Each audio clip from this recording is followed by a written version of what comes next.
sesuai dengan tema acara hari ini.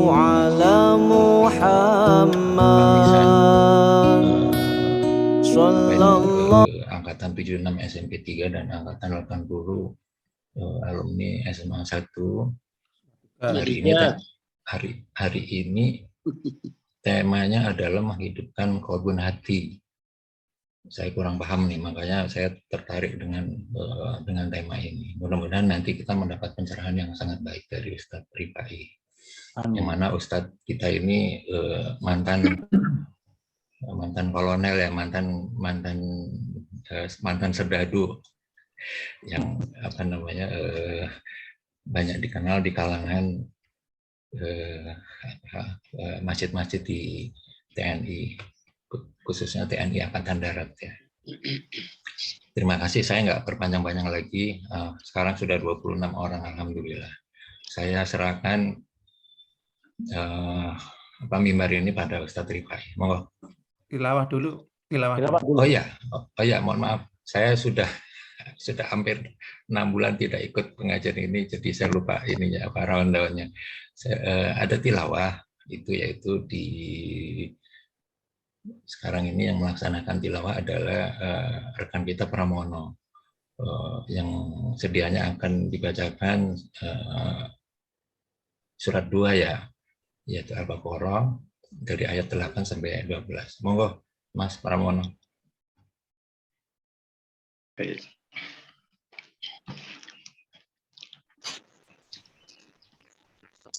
A'udzu billahi minasyaitonir rajim. Bismillahirrahmanirrahim. Wa minan nasi ma yaqulu amanna billahi wa bil yaumil akhir wa ma hum bimu'minin. Yukhadi'una Allah walladzina amanu wa ma yakhda'una illa anfusahum wa ma yash'urun. Fi qulubihim maradun fazadahumullahu marada wallahum adzabun alimun bima kanu yakdzibun. Wa idza qila lahum la tufsidu fil ardi qalu innama nahnu muslihun. Ala innahum humul mufsiduna walakin la yashkurun. Wa idza qila lahum amanu kama amanan nasu qalu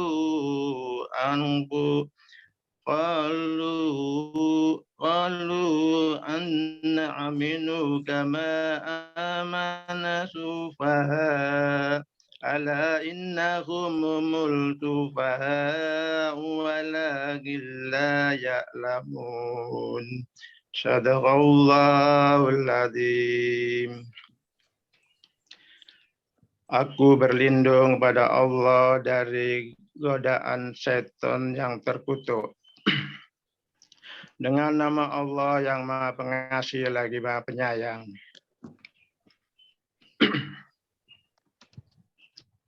Dan di antara manusia ada yang berkata, kami beriman kepada Allah dan hari akhir. Padahal sesungguhnya mereka itu bukanlah orang-orang yang beriman. Mereka menipu Allah dan orang-orang yang beriman. Padahal mereka hanyalah menipu diri sendiri tanpa mereka sadari. Dalam hati mereka ada penyakit. Lalu Allah menambahkan penyakitnya itu. Dan mereka mendapat azab yang pedih karena mereka berdusta. Dan apabila dikatakan kepada mereka, janganlah berbuat kerusakan di muka bumi. Mereka menjawab, sesungguhnya kami justru orang-orang yang melakukan perbaikan. Ingatlah, sesungguhnya merekalah yang berbuat kerusakan, tetapi mereka tidak menyadari. Maha benar Allah dengan segala, Maha benar Allah yang Maha Agung.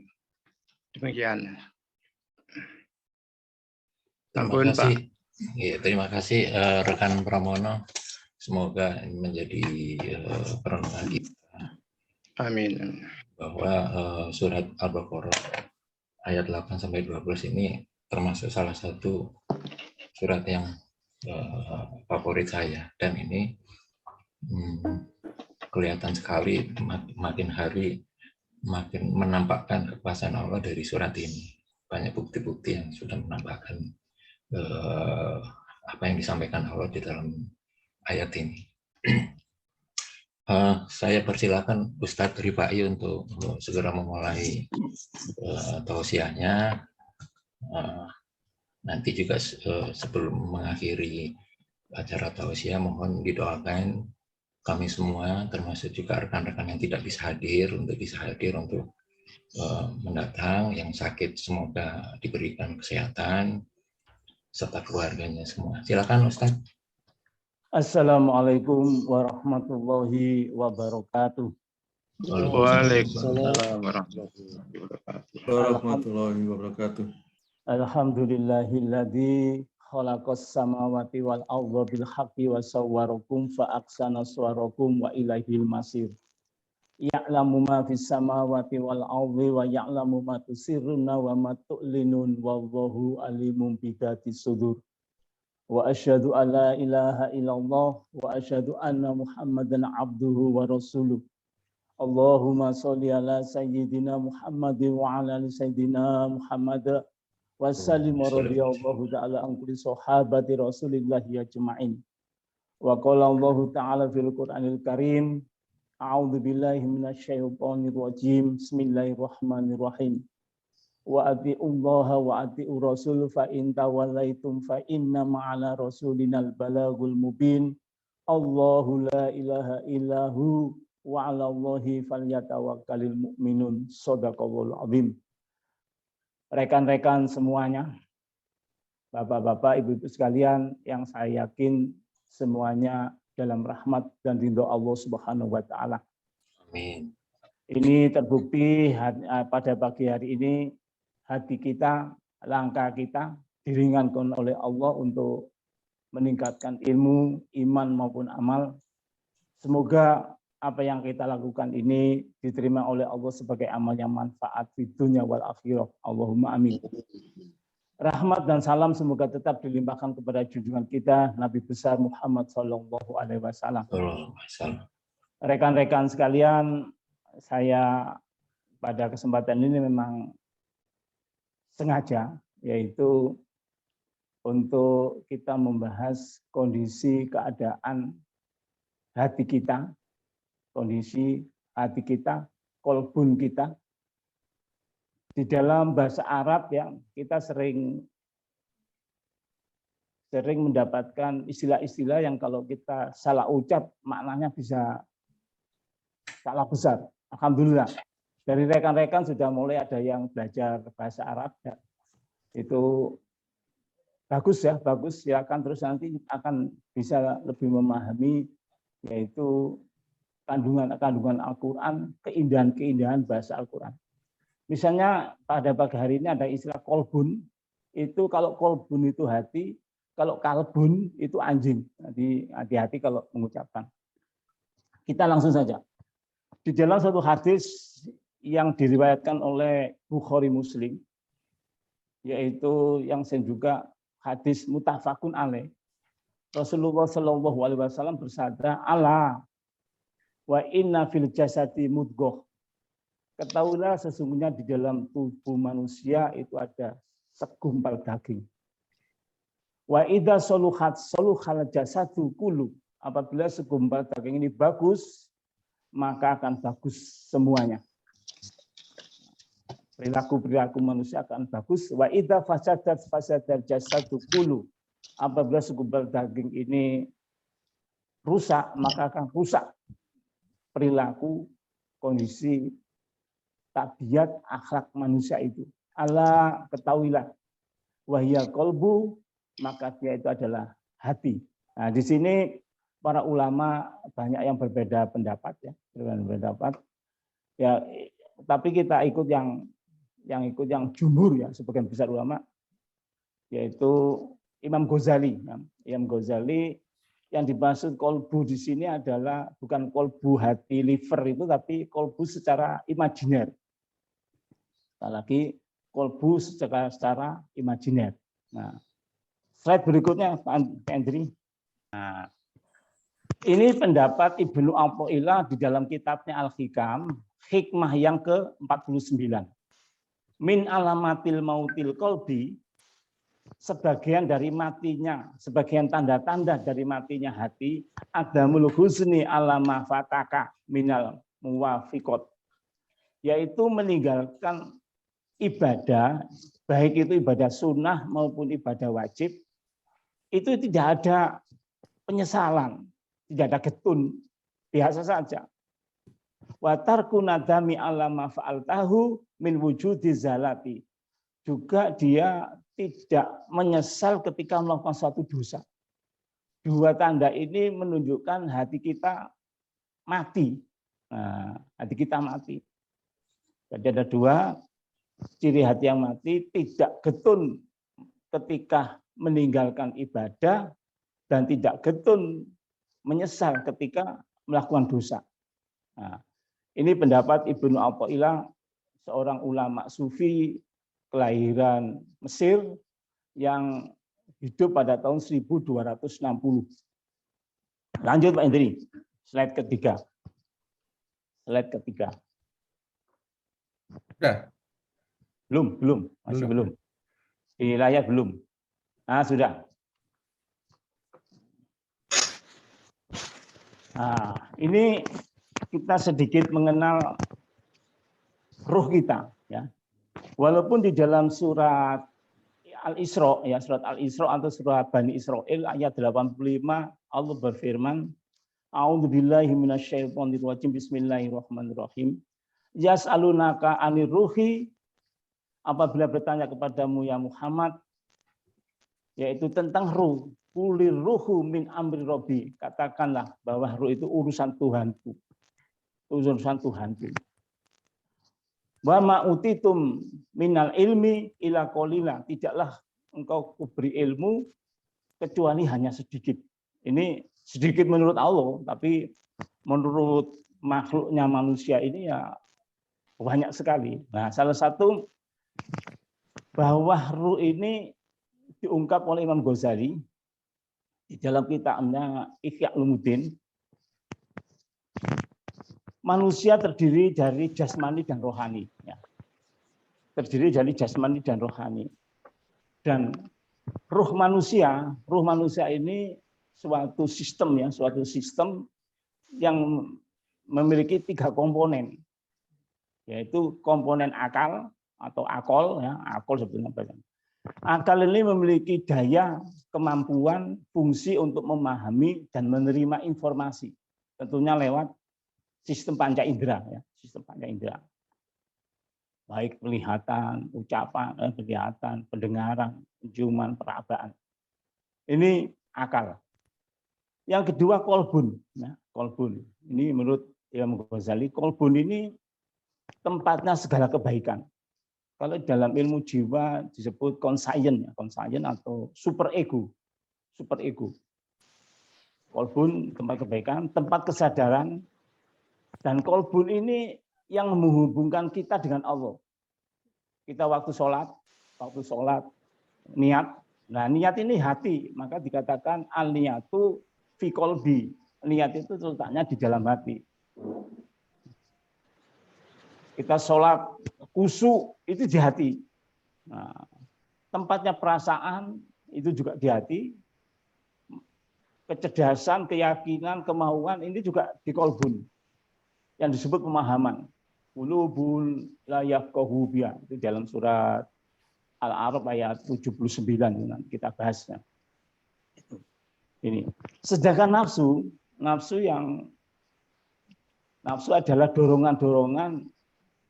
Sekali lagi, nafsu adalah dorongan-dorongan yang terjadi dalam diri manusia untuk berbuat kejelekan.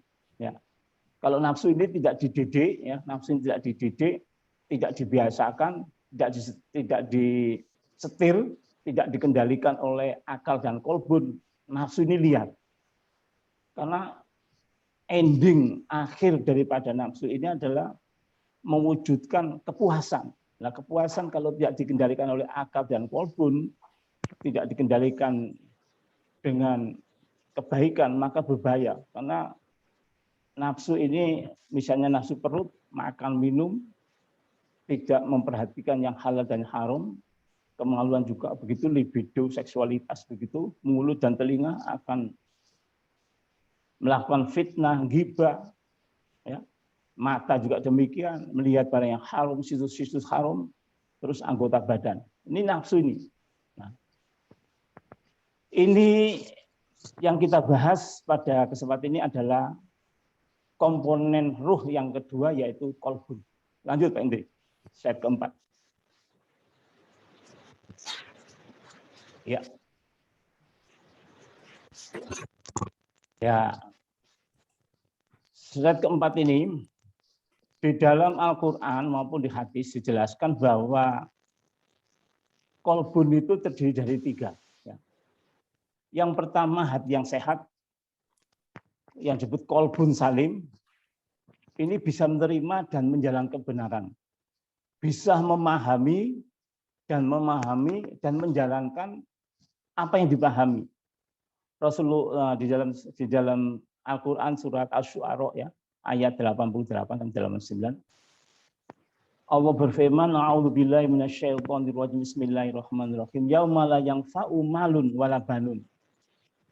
Akan datang suatu hari di mana tidak ada manfaat harta dan juga anak. Illa man atallaha biqalbin salim. Kecuali orang-orang yang menghadap Allah dengan hati yang bersih.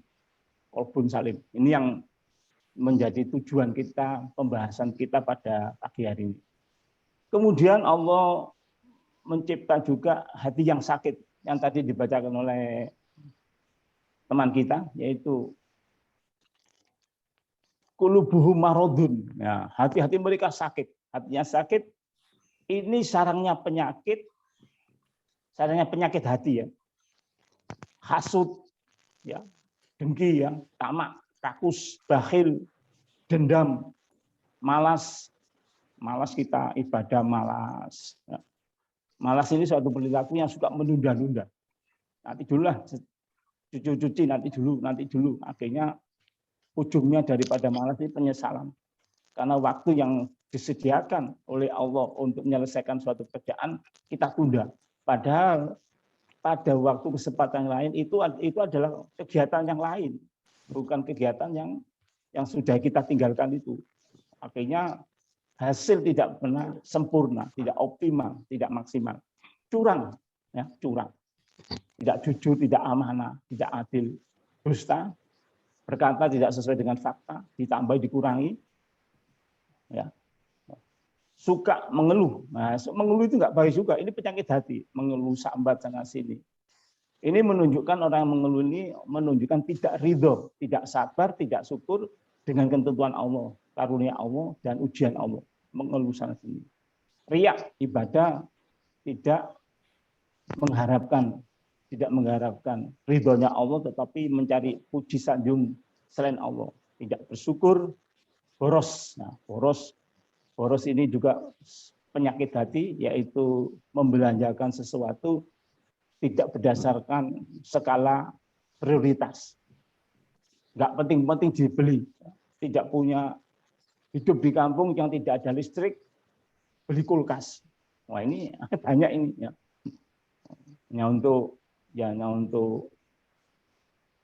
Untuk pamer ya. Yang terakhir hati yang mautul qalbi. Ini yang nanti kita bahas dan juga bagaimana ciri-ciri yang lebih banyak daripada penyebab dari hati yang mati. Lanjut Pak Indri.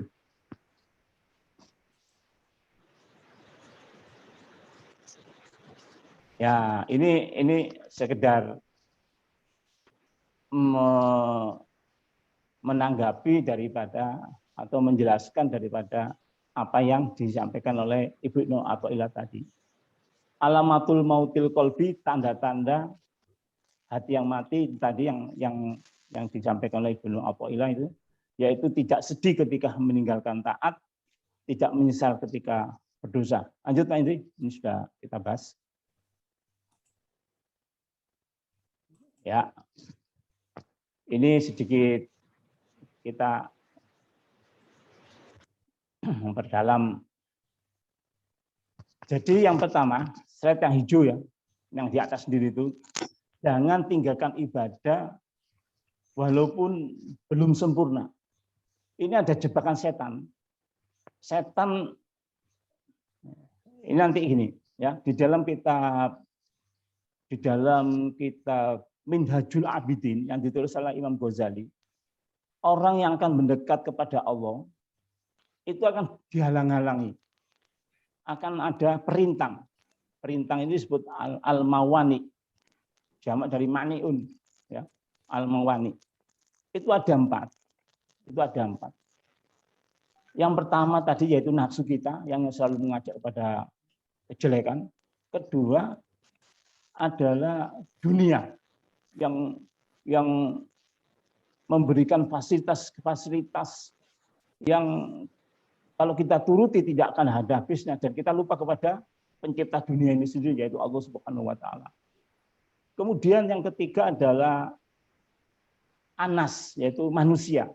Kalau manusia baik gak apa-apa. Manusia dolim mengajak kita perbuatan yang dolim-dolim ini yang akan menghalangi kita untuk takarub ila Allah, menghalangi kita untuk mendekatkan diri pada Allah. Yang terakhir adalah setan. Nah, setan ini memberikan jebakan-jebakan. Salah satunya jebakan yang dibisikkan di dalam hati kita, sudah nggak usah sholat. Kalau tidak bisa khusyuk, nggak usah sholat. Nah, kita nggak usah beramal. Kalau riya, beramal itu harus ikhlas. Nah, ini jebakan-jebakan setan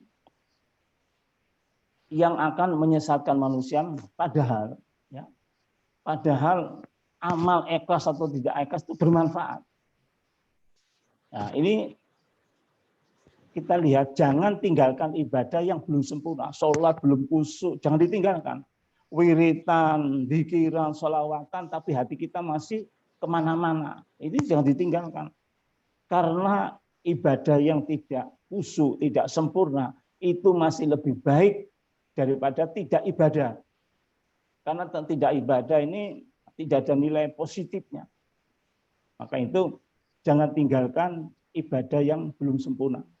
Walaupun ibadah yang belum sempurna tadi tidak khusyuk, masih ada riya, ini itu adalah ciri-ciri daripada hati yang sakit, ya, ciri-ciri daripada hati yang sakit. Tapi nggak apa-apa, nanti akan dibantu oleh Allah, ditarik oleh Allah untuk menjadi khusyuk, untuk menjadi ikhlas. Karena tempatnya khusyuk, tempatnya ikhlas itu adalah di amal. Bagaimana kita akan mendapatkan khusyuk dan ikhlas? Kita tidak ada amal. Nah, walaupun itu adalah ciri-ciri daripada hati yang sakit. Insya Allah kalau kita paksakan terus, kita akan ditarik oleh Allah, hati kita akan menjadi hati yang sehat. Tadi dikatakan bahwa hati yang sakit ini adalah sarangnya daripada penyakit hati. Ujub, ya, curang, tamak, hasud, ghibah, marah, riya, sum'ah. Ya. Sum'ah itu amal itu kita cerita-ceritakan, kita perdengarkan, kita kisah-kisahkan. Selanjutnya, hati yang sakit tadi kalau tidak kita obati, tidak kita hentikan sakitnya, hati kita akan jadi mati. Hati kita akan menjadi mati, kebas, ya, tidak ada rasa berdosa ketika berbuat dosa, dan tidak menyesal ketika tidak ibadah. Tubuhnya sehat kesana kemari, tetapi menebar dosa, memprovokasi ke hal-hal yang haram, dibesar-besarkan, sifat maaf sudah tidak ada, suka bertikai. Nah, ini yang bahaya. Nah, pada kesempatan ini kita akan mencoba yaitu bagaimana hati yang mati itu hati yang sakit, ya, kita hidupkan kembali sehingga hati kita ini mampu menerima hidayah, ilham dari Allah, dan kita menerima ilham itu memilih yang baik. Karena Allah memberikan ilham itu bukan yang baik saja, tapi juga tidak baik ada. Fa'alhamaha ujuraha wa taqwa. Allah mengilhamkan kepada manusia, yaitu wa taqwaha ujuraha, ya, ketakwaan dan kejahatan.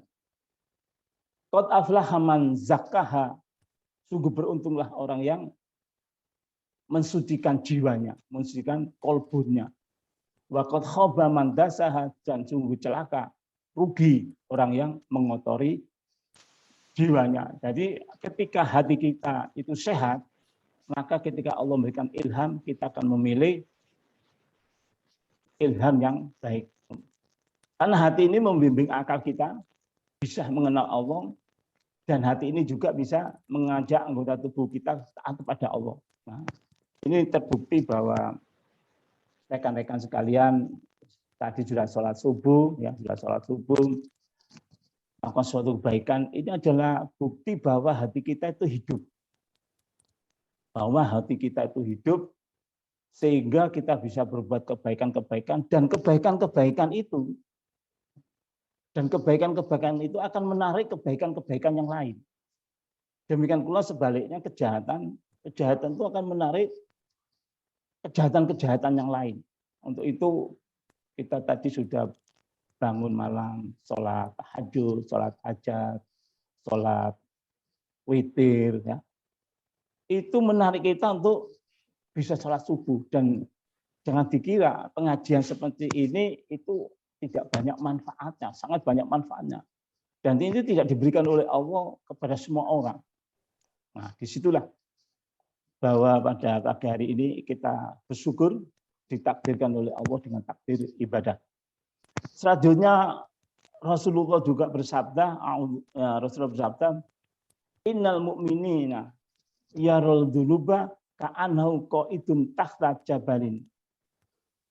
Gambaran orang beriman itu terhadap dosa-dosanya itu seperti orang itu sedang berdiri, qa'idun tahta jabalin, berdiri di bawah gunung.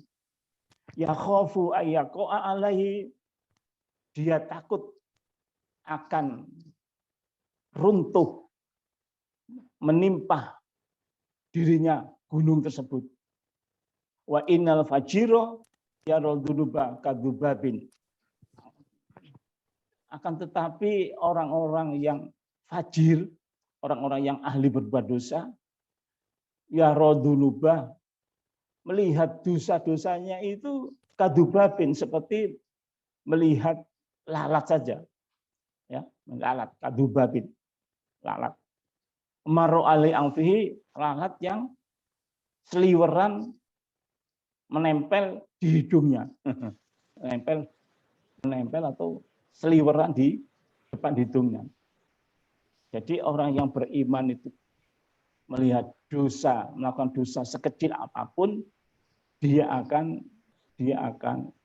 takut, seperti ketakutannya ketika dia berdiri di bawah gunung, dan gunung itu dikhawatirkan akan menjatuhi dia. Tetapi orang yang kafir, orang yang ahli berbuat dosa itu seperti menganggap bahwa dosa itu seperti lalat yang berseliweran di depan hidungnya. Lanjut Pak Indri.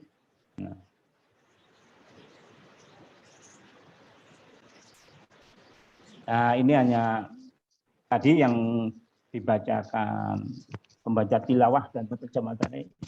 Ini ayat ini hanya menguatkan saja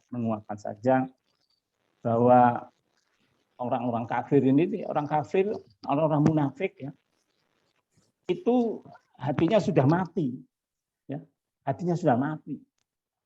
Hati yang mati ini tidak bisa membedakan mana yang baik, mana yang buruk, dan juga tidak bisa menerima kebenaran. Innal ladzina kafaru sawaun 'alaihim andartum alam tudhirum la ya'lamun la yu'minun. Sesungguhnya orang-orang kafir itu sama saja bagi mereka untuk diberikan peringatan atau tidak. La yu'minun, dia tetap tidak akan beriman. Ini. Khatamallahu ala qulubihim wa ala sam'ihim wa ala absarihim. Maka ketika Allah itu menutup, mengunci hati mereka, ini tidak hanya hati itu saja yang terkunci, tetapi juga akan sam'ihim, pendengaran mereka, absarihim, pandangan mereka. Ini dampak daripada matinya hati ini ketika Allah mengunci, sudah tidak beri petunjuk lagi pada orang itu. Sebetulnya iman atau kafir itu pilihan. Kita punya akal, punya hati. Diberi lagi oleh Allah agama. Akal kita, hati kita bisa membedakan agama yang satu dengan yang lainnya, mana yang benar. Nah, ini tetapi mereka lebih senang dengan nafsunya, lebih senang dengan bimbingan bisikan setan, ya, sehingga dia memilih yang bukan agama yang benar. Lanjut, Pak Indri. Nah, sebagian dari manusia, wa minan nasi may yaqulu amanna billahi wal yaumil akhir. Sebagian dari manusia itu mengatakan, aku beriman dengan Allah wal yaumil akhir.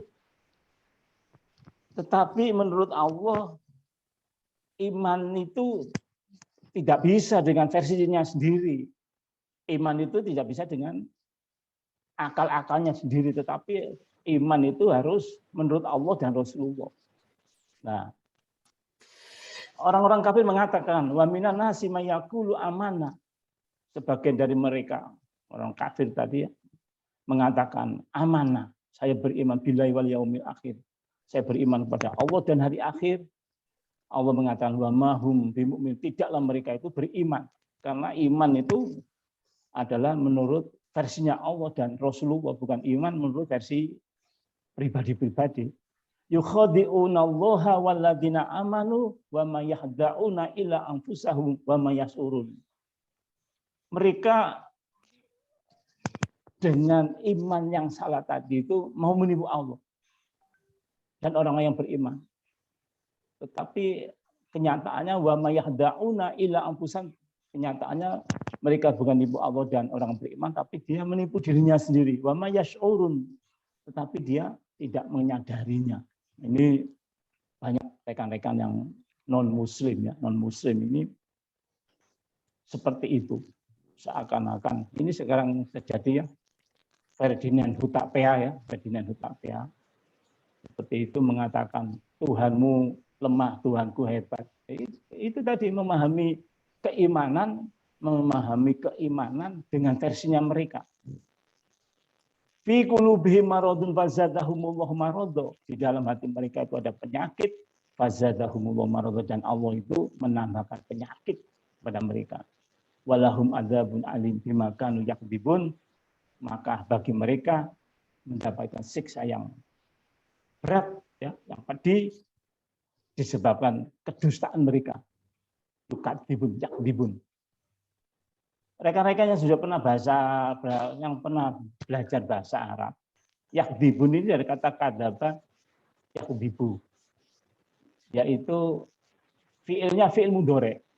Fiil mudhari itu memiliki makna al-an wal mustaqbal, sekarang dan yang akan datang.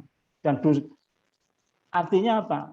Dustanya mereka, ya, dustanya mereka, bohongnya mereka itu terus menerus, ya, al-an sekarang dan yang akan datang, terus menerus.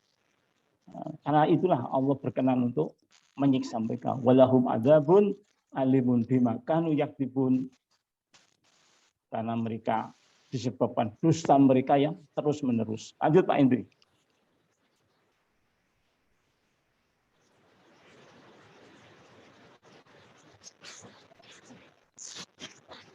Wa idza qila lahum. Nah, Dan ketika dikatakan kepada mereka, la tufsidu fil ardi qalu innaman nahnu muslihun. Ketika dikatakan mereka, jangan membuat kerusakan kamu di muka bumi. Jangan membuat kerusakan kamu di muka bumi. Mereka mengatakan, qalu innaman nahnu muslihun. Saya ini tidak membuat kerusakan. Saya ini membuat kebaikan. Teman-teman yang seperti itu ya kita dapati sedang berjudi, ya, sedang berjudi, sedang minum minuman keras, itu kita ingatkan, jangan berjudi, itu nggak bagus. Ya, jangan berzina. Apa mereka katakan? Loh enggak, berjudi ini ajang silaturahim. Berjudi ini ajang silaturahim. Nahnu muslihun, saya ini berbuat kebaikan. Minuman keras ini juga ajang silaturahim. Kamu ini ada-ada saja. Ini yang kita dapati di sekitar kita. Allah, ketahuilah. Innahum humul mufsiduna walakin la yash'urun. Sesungguhnya mereka itu orang-orang yang membuat kerusakan, tetapi mereka tidak tahu, tidak sadar. Ini yang kondisi yang hati yang sudah sakit. Lanjut Pak Indri. Di dalam surat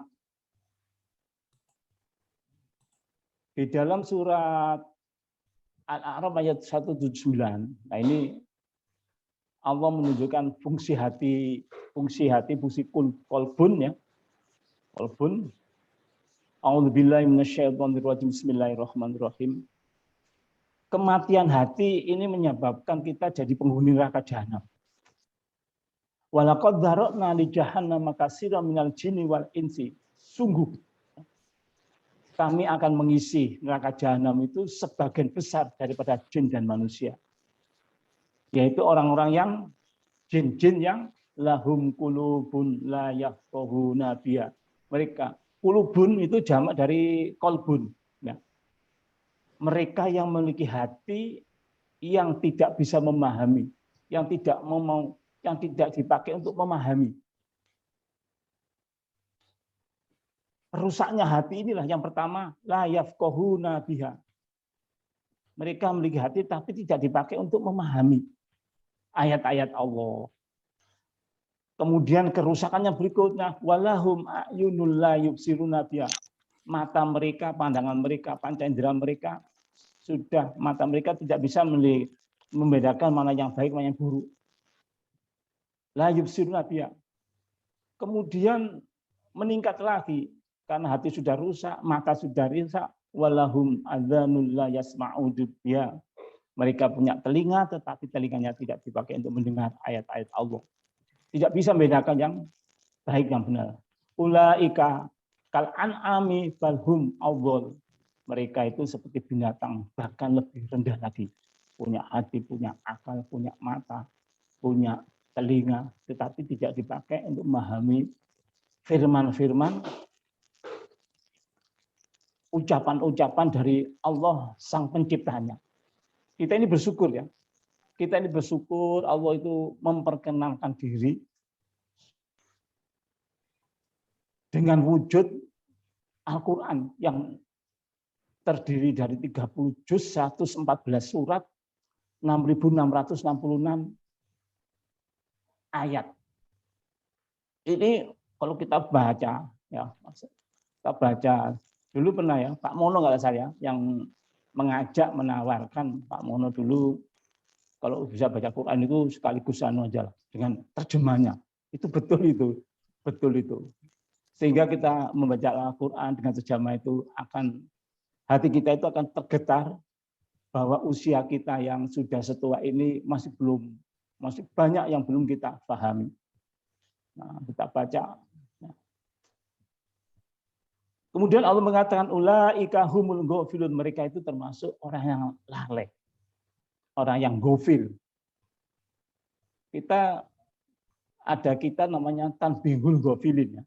Peringatan bagi orang gofil, orang yang lalai. Gofilun itu dari kata gofala yakfilu. Gofala yakfilu, goflatan wa makfalan wa gofilun. Nah, gofilun isim fa'il daripada gofala. Gofilun, ikana jamak gofilun. Nah, di Indonesia kita kenal ada kata istilah gaple, ya. Gaple. Gaple itu dari kata goflah ini. Gofala yaghfilun, gaple itu dari kata goflatun, ya, dari gofala yaghfilu, goflatun atau goflah, artinya lalai. Gaplian itu melalaikan kita. Ini sedikit memahami bahasa Arab. Lanjut Pak Indri. Lanjut. Nah, ini kita sudah masuk lebih dalam lagi ciri-ciri mautul kolbi. Mautul kolbi, hati yang mati. Satu, tinggal ibadah, melakukan maksiat, tidak menyesal. Hati-hati, ini sudah ciri-ciri hati kita sudah mulai mati. Nah, ini ada 10 sebab. 10 sebab ini adalah tanda isyarat orang yang celaka. Yang diprediksi, yang diramalkan, yang diyakini orang yang di sini akan tandanya su'ul khotimah. Su'ul khotimah, mati dalam keadaan sedang berbuat dosa. Tadi Pak Luki berdoa ya. Semoga kita husnul khotimah. Itu betul. Kita mohon pada Allah, semoga kita ini nantinya meninggal dunia dalam keadaan husnul khotimah, artinya kita wafat dalam keadaan sedang beribadah, sedang megang tasbih, sedang baca Al-Qur'an. Ini yang tapi perlu dipahami bahwa wafatnya seseorang itu sebagian besar adalah sedang melaksanakan kesenangannya, sedang melaksanakan hobi-hobinya. Selanjutnya saya bacakan saja ya. Yang pertama, sebab hati kita mati, mengaku mengetahui Allah sebagai pencipta kita, yang memberi rezeki kepada kita, tetapi tidak menunaikan hak-haknya. Haknya Allah itu adalah ditaati, haknya Allah itu ditaati, disembah. Sehingga ibadah itu, salah satu fungsi ibadah adalah mendudukkan hamba Allah yang disebut makhluk itu yang senantiasa menyembah Allah, dan Allah Khalik sang pencipta selalu disembah. Posisinya Allah yang disembah dan makhluk posisinya yang menyembah. Itu haknya Allah disembah. Kalau haknya Allah, haknya sudah kita penuhi dengan menyembah Allah, insya Allah kita akan tidak hanya kita itu dimuliakan oleh Allah, tetapi juga akan diberikan pahala. Yang kedua, membaca kitab Allah, tetapi kita tidak mengamalkannya. Ini pentingnya yang tadi saya sampaikan, yaitu bahwa membaca terjemah itu penting. Membaca terjemah itu penting sehingga kita tahu luar biasa ya Allah, Engkau telah mengenalkan dirimu, telah membocorkan yaitu tentang kehidupan dunia, akhirat, akhlak, agama dan semuanya sebanyak 6.666 ayat. 30 juz, 114 surat. Itu Allah mengenalkan. Itu kalau kita pahami, insya Allah akan menambah ketakjuban kita ya pada Allah SWT. Yang ketiga, mengaku memusuhi setan, tetapi mengapa kita mengikuti perilaku setan? Misalnya malas, mudah marah, suka adu domba, kikir, ya, fitnah, sombong, tidak mau menerima kebenaran. Ini banyak sering perilaku kita ini menghiasi kita sehari-hari, ya, menghiasi kehidupan kita sehari-hari. Lanjut Pak Hendri. Lanjut, yaitu yang keempat ini. Mengaku mendambakan surga tetapi tidak mengerjakan hal-hal yang mengantarkan kita ke dalamnya. Ya, mengantarkan kita ke dalamnya. Ini. Memang salah satu bisikan setan menarik kita adalah sifat malas. Sifat malas. Padahal kalau kita hitung-hitung itu baca Al-Quran itu 1 juz itu bagi yang seperti kita ini bang 1 jam. Itu terasa berat sekali. Ya. Tetapi begitu kita baca WhatsApp, berita-berita, itu 6 jam itu nggak terasa berat. Mata kita nggak pedes. Ya, itu. Yang kelima, mengaku mencintai Rasulullah tetapi meninggalkan sunnahnya. Banyak sunnah Rasulullah ya.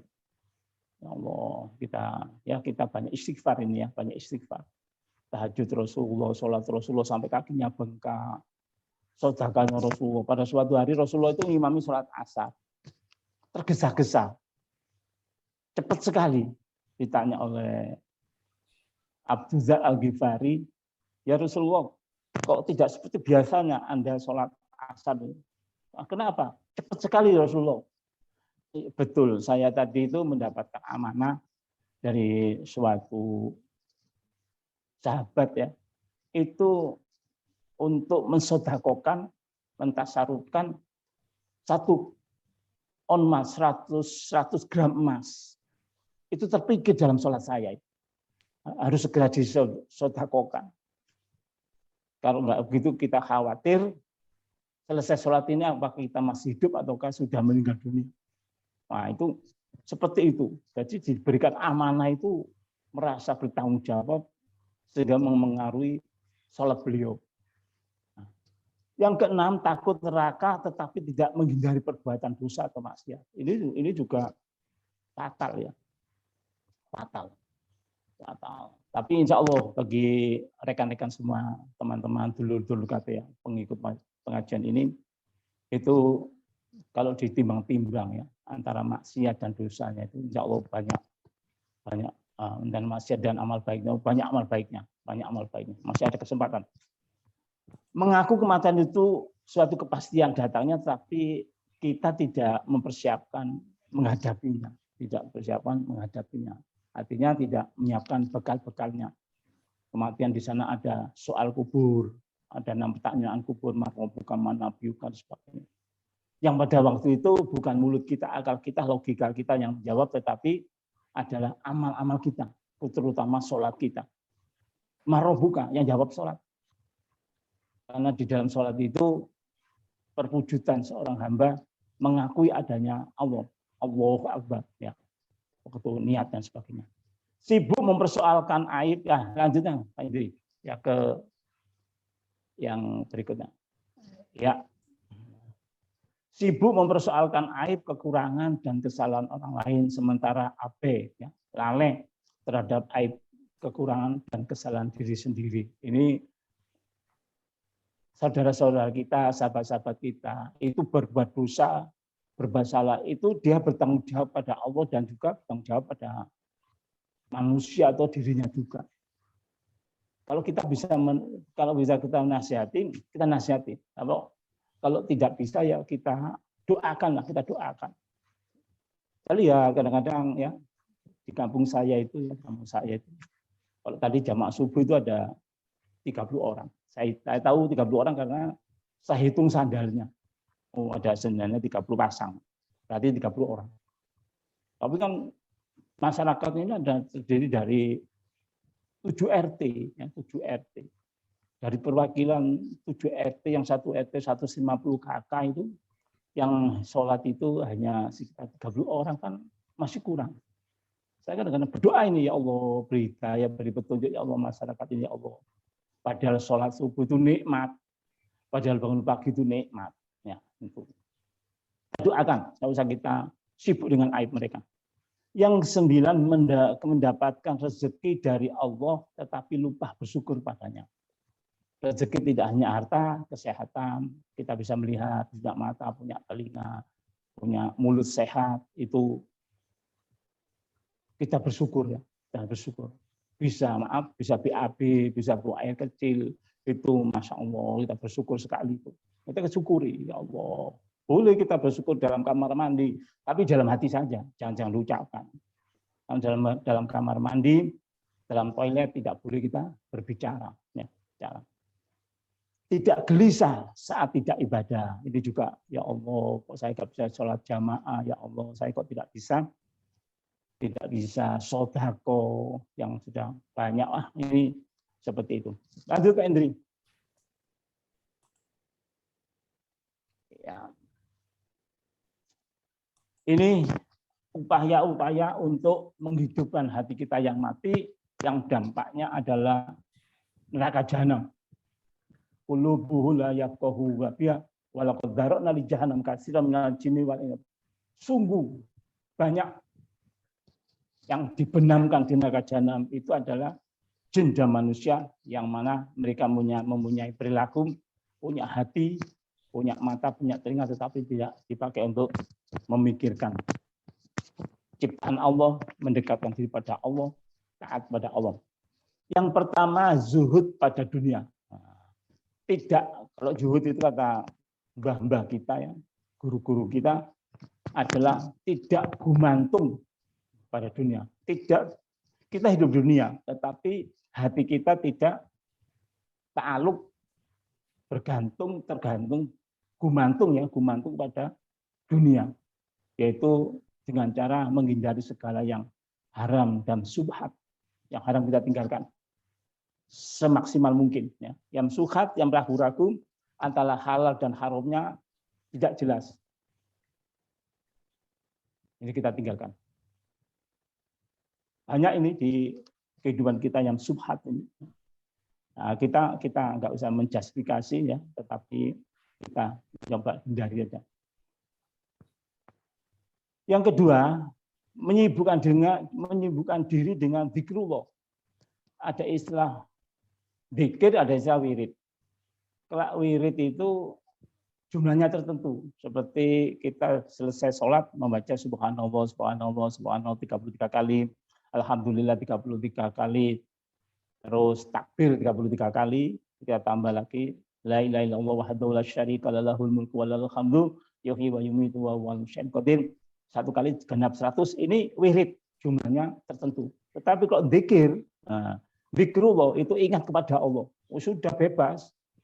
Mau baca Al-Quran, boleh. Mau sholawatan, boleh. Yang tadi sholawat Jibril, sallallahu alaihi Muhammad, sallallahu alaihi Muhammad. Dibaca satu hari 1000 kali. Memang ada hadisnya. Barang siapa yang baca sholawat ini 1000 kali, itu diharamkan jasadnya dan tubuhnya masuk api neraka. Istighfar, astagfirullahaladzim, astagfirullahaladzim, sehingga dosa kita diampuni oleh Allah. Tasbih, ya.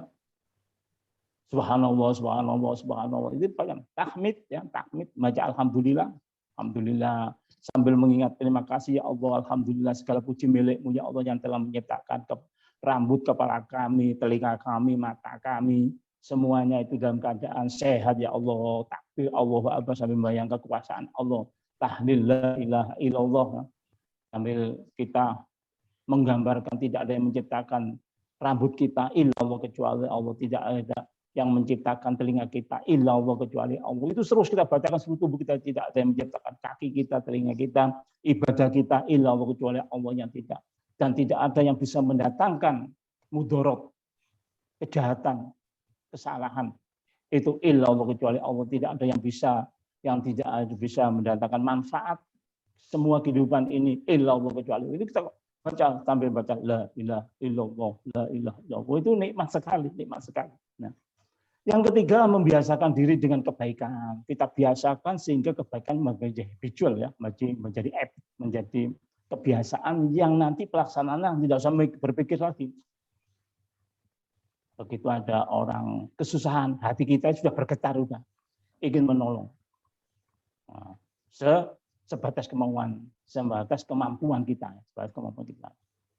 Terus yang keempat, selalu muhasabah, introspeksi diri, muhasabah, ya Allah, usia saya sudah 60 tahun, saya sudah 61 tahun ini, bisakah ya Allah kami akan sampai ke dalam rahmat dan ridho-Mu, sampai kepada surga-Mu, sampai kepada nikmat kubur-Mu. Nah, kita membayangkan ngeri, ya, ngeri. Meninggal dunia, masukkan kubur, diuruk, ditinggalkan oleh saudara-saudara kita semua. Kita seorang diri, ya, akan menghadapi malaikat munkar nakir. Nah, yang keenam, ini lanjut. Yang keenam ini, kita ini alhamdulillah pada pagi hari ini punya teman-teman yang insya Allah semuanya adalah orang-orang yang dicinta oleh Allah, orang-orang yang disayangi oleh Allah. Yang keenam, bersahabat dengan orang-orang yang dicintai oleh Allah. Ciri-ciri orang yang dicintai oleh Allah, alimun abidun. Alimun abidun artinya orang yang pandai dan mengamalkan kepandaiannya tersebut. Orang yang pandai dan taat beribadah. Yang disebut taat beribadah itu atau ahli ibadah adalah orang yang melaksanakan ibadah fi awali waktiha. Orang yang menjalankan ibadah pada waktu awalnya, sholat pada waktu awalnya. Jangan terlambat-lambat. Itu termasuk orang yang abidun, orang yang ahli ibadah. Yang kedua, B, sahyun. Sahyun itu dermawan.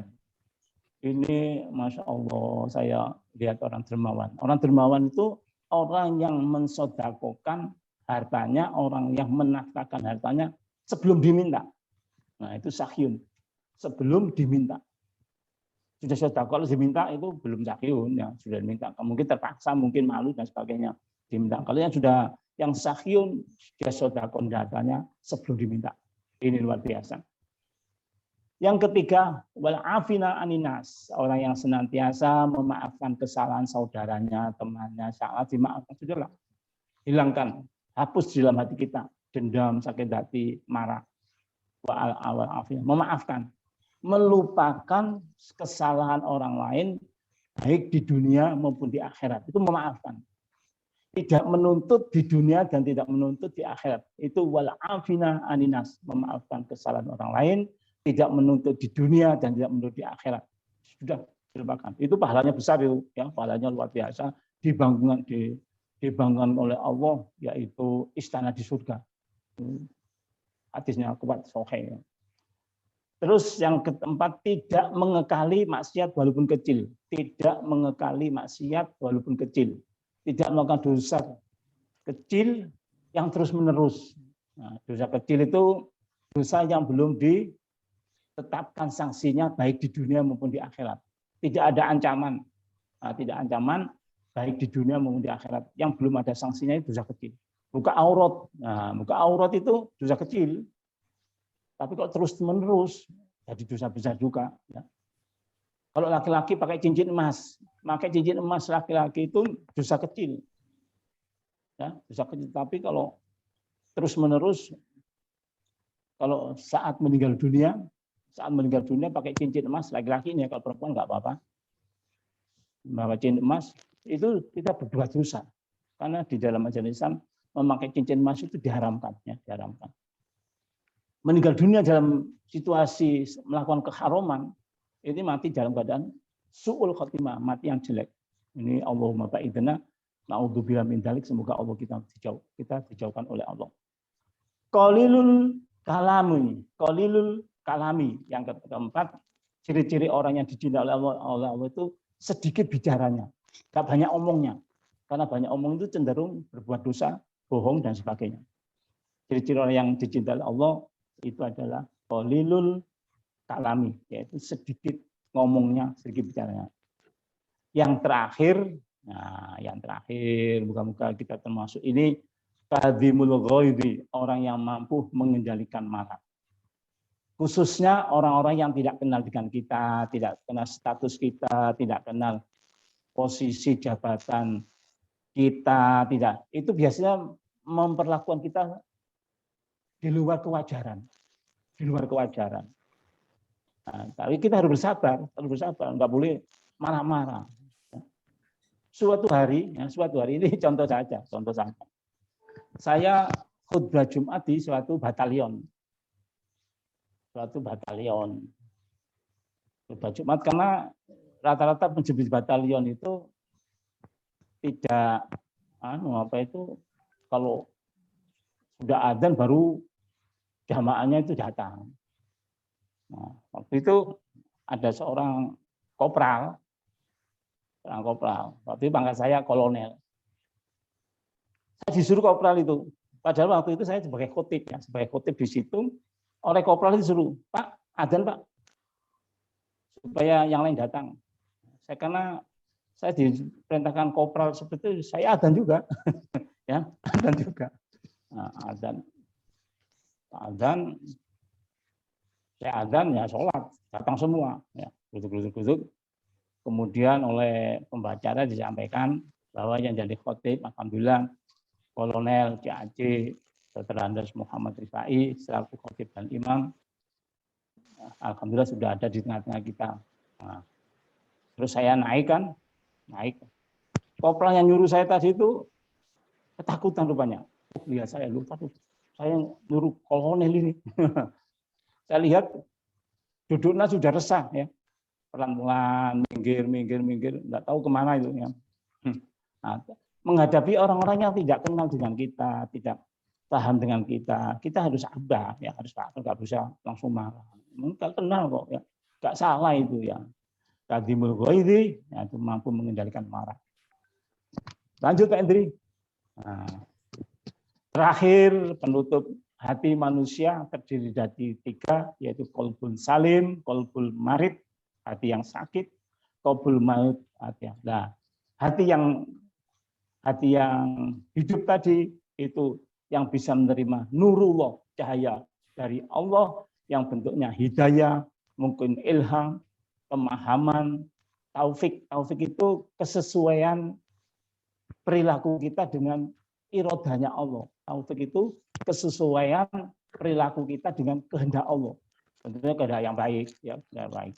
Kita melakukan begini, itu yang dikehendaki Allah. Nah, kemudian qalbun salim ini mampu mengantarkan kita memiliki akhlakul karimah. Yang terakhir tentunya qalbun salim inilah harapan pasti ya, bisa dipastikan yaitu mati dalam keadaan husnul khotimah, mati sedang dalam keadaan wafat, sedang dalam keadaan berbuat kebaikan. Terima kasih, silakan dilanjutkan dengan diskusi.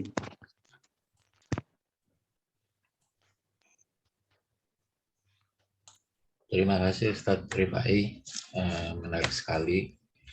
Rasanya dari penjelasan maupun tausiah dari Ustadz Rifai ini semua kena ini, termasuk saya. Sampai setua ini semua yang dijelaskan oleh Ustadz tadi itu masuk semua masuk. Itu kenapa setelah saya pikir-pikir, saya pernah diingatkan dulu bahwa hati kolbu manusia itu berbolak-balik. Hari ini bisa imannya tinggi, nanti sore rendah, gitu kan? Lusa tinggi lagi, begitu. Jadi ya memang begitu. Apakah itu nanti bagaimana akhirnya, ya selalu kita berdoa ya, dan ada ikhtiar yang tadi sudah disampaikan Ustadz, semua sudah jelas itu. Saya persilakan pada rekan-rekan semua jamaah pengajian pagi ini untuk bertanya atau mungkin mungkin curhat pengalaman dan sebagainya. Saya persilakan yang mau menyampaikan sesuatu atau bertanya pada Ustadz Rifai. Monggo. Saya boleh? Oh, boleh. Hendri silakan. Yuk. Assalamualaikum warahmatullahi wabarakatuh, Ustadz. Waalaikumsalam warahmatullahi wabarakatuh. Jazakallah khairan, Pak Ustadz. Terima kasih ilmunya. Ada satu hal yang mungkin perlu saya klarifikasi dan perlu penjelasan. Penyakit hati ini kan sifatnya abstrak ya. Nah, betul. Nah, ada di dalam hati. Dan tadi seperti yang Pak Luki sampaikan, kita semua punya itu. Terutama saya juga. Pertanyaannya adalah sesuatu yang abstrak, yang belum kita ikrarkan, belum kita ucapkan, katakanlah sombong, ujub, hasad, hasud, itu sudah tercatat sebagai dosa. Padahal sepanjang tadi, apalagi kalau kita imannya lagi lemah ini, itu akan penyakit hati itu akan mengotori kita semua. Kalau belum kita ikrarkan, karena kita memang pada dasarnya kan kita ingin mengucapkan misalnya, apakah itu tercatat sebagai dosa? Mungkin itu Pak Ustadz, makasih. Assalamualaikum warahmatullahi wabarakatuh. Waalaikumsalam warahmatullahi wabarakatuh. Saya jawab dulu. Nah, jadi gini, penyakit-penyakit hati tadi itu oleh Islam itu diantisipasi, ya, diantisipasi, dicegah sebelum terjadi, preventif ya, preventif. Karena preventif ini lebih murah, lebih mudah. Seperti ujub ya. Ujub ini merasa lebih baik daripada orang lain. Oh, ini bahaya ini ya. Karena tindakan berikutnya dari ujub ini muncul takabur. Takabur, sombong. Nah, untuk Islam ya, jangan sampai hati kita itu terjadi ujub. Ini yang dilakukan oleh iblis ya. Yang dilakukan oleh iblis, perasaan ujub ini yaitu merasa lebih mulia daripada manusia, Nabiullah Adam. Ketika iblis diperintahkan bersujud menghormat kepada Nabi Adam, nggak mau. Ditanya oleh Allah, kenapa kamu nggak mau sujud? Nah, ana khairu minhu khalaqtani minan nari wa khalaqtahu min. Saya ini lebih baik dari Adam ya Allah. Saya engkau ciptakan dari api dan Adam engkau ciptakan dari tanah. Nah, perasaan ujub ini perasaan sombong yang belum diucapkan itu namanya ujub.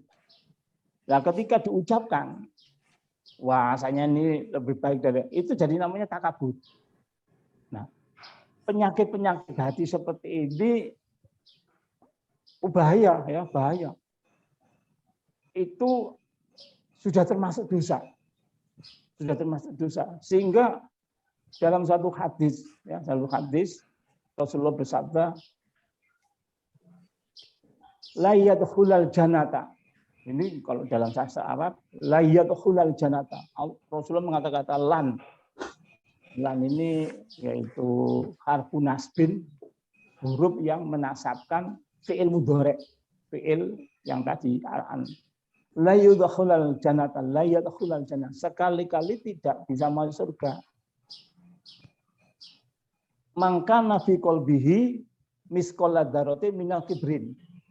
Barang siapa yang mana di dalam hatinya ya, di dalam hatinya itu ada perasaan sombong, kibrin. Walaupun sedikit. Kadang yang dulu sebesar biji sawi, walaupun ada sedikit kesombongan dalam hatinya, orang itu tidak bisa masuk surga. Maka di situ perasaan-perasaan seperti itu bisa ya, sangat bisa dihilangkan dengan banyak istighfar, banyak sholat. Sholat ini wujud ketawaduan. Sholat ini wujud ketawaduan, yaitu kita rendah-rendah diri di hadapan Allah, kepala kita, jidat kita, dahi kita sejajarkan dengan kaki kita. Tak taruh di kepala. Ini nanti oleh Allah salah satu wujud daripada dampak sholat tadi itu ketawaduan. Tidak ada perasaan lebih dari yang lainnya. Karena itu tadi, ya, karena itu tadi ketika seseorang itu sedang berendah diri pada Tuhannya, pada Allahnya, ya, pada Allah yang Allah berkenan akan mengobati seluruh daripada penyakit hati itu. Apalagi dalam sholat ada kata ihdinas siratal mustaqim, ya Allah tunjuk kami.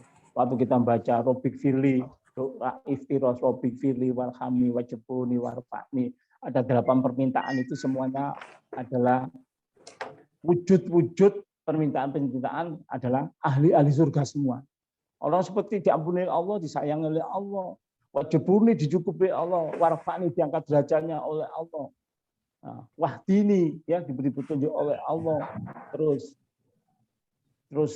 disehatkan oleh Allah, dimaafkan, itu sudah tidak akan muncul sifat-sifat yang negatif tadi itu. Nah, memang betul yang disampaikan Pak Luki tadi, bahwa hati ini ya, sehingga doa ada ya muqallibal qulub, wayat yang membolak-balikkan hati. Bolak-balik. Kadang-kadang iman kita yazidu wa yanqusu, iman kita itu bertambah dan berkurang. Nah, bertambahnya iman kita ini itu dengan wujud banyaknya ibadah kita, dengan wujud kualitas ibadah kita. Itu. Nah, menunjukkan iman kita turun adalah saat kita menurunnya kualitas ibadah kita, menurunnya jumlah ibadah kita Yang dulu kita sholat tahajud, tadi tahajud, judul kita ibadah yang lain kita tinggalkan. Ini seperti itu. Jadi sudah dicatat sebagai dosa, ya sebagai ini kalau dosa yang sifatnya yang abstrak tadi, imajiner ya, sebetulnya abstrak atau imajiner, dosa yang sifatnya batin, karena akan berdampak pada dosa berikutnya. Ya tadi ujub akan berdampak pada sombong, sombong akan jadi kejam, kejam akan jadi pendendam, pendendam akan menjadi pendengki. Kita akan dampaknya seperti itu. Nah itu maka jauh-jauh di Islam adalah jauh-jauh diingatkan atau dihilangkan perasaan itu. Itu. Ada yang lain silakan, monggo. Oh ya, terima kasih Ustaz. Saya lihat ada senior kita Mas Haris Kristaljo ingin menyampaikan sesuatu. Silakan Pak Hari. Terima kasih Mas Luki. Terima kasih Ustaz Rifai, luar biasa Ustaz. Sama-sama. Biasa Ustaz. Ustaz mau nanya Ustaz, bahwa tadi Ustaz sampaikan dalam hadis Bukhari dan Muslim bahwa di dalam hati yang baik itu ada segumpal daging yang baik, itu menunjukkan bahwa ada yang baik, bahwa di situ adalah kolbu. Disebutkan sampaikan bahwa kolbu itu imajiner Ustaz. Padahal yang kita tahu pada pemikiran Barat bahwa yang namanya kecerdasan itu adalah kecerdasan otak ya. Dari otak kiri dan kanan, dan banyak definisi kecerdasan yang kita terima dalam sekolah-sekolah kita itu. Nah ini mohon penjelasan Ustaz yang dengan tadi Ustaz sudah sebutkan bahwa kolbu tadi adalah ada 6 tadi ya, 6.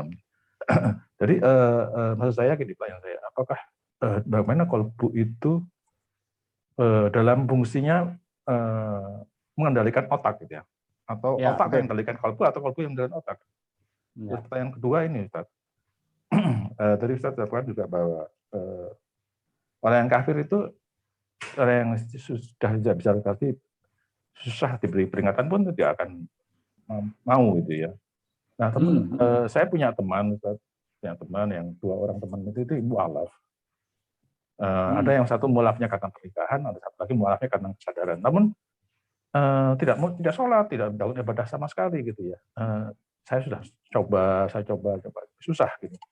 Bagaimana tipsnya supaya mereka sadar bahwa mualaf itu punya kewajiban yang lebih daripada sebelumnya gitu.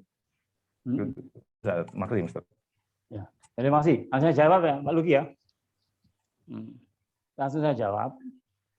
Jadi menurut pemahaman Imam Ghazali, mudghah ya. Mudghatan ini itu adalah hati, tapi hati yang sifatnya imajiner. Memang di dalam pendidikan Barat, ya, psikologi Barat yang dipelopori oleh Sigmund Freud, ya, ilmu jiwa dalam. Sigmund Freud ini membagi ruh itu ada 3, yaitu id, ya, id yang nafsu, ya, id yang nafsu, terus ego, ya, ego itu akal. Yang ketiga yang disebut conscience atau kolbu super ego.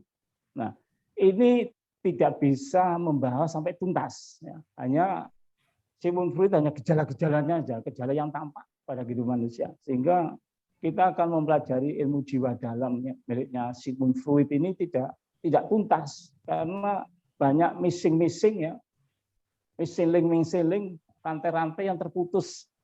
Dia tidak akan menjelaskan moral itu aja. Moral itu yaitu suatu dorongan untuk orang berbuat baik dan buruk, itu tidak tuntas karena Sigmund Freud itu membahas masalah ruh, membahas masalah jiwa, itu meninggalkan Allah, meninggalkan wahyu, ya, meninggalkan wahyu. Dia ngarang-ngarang terus.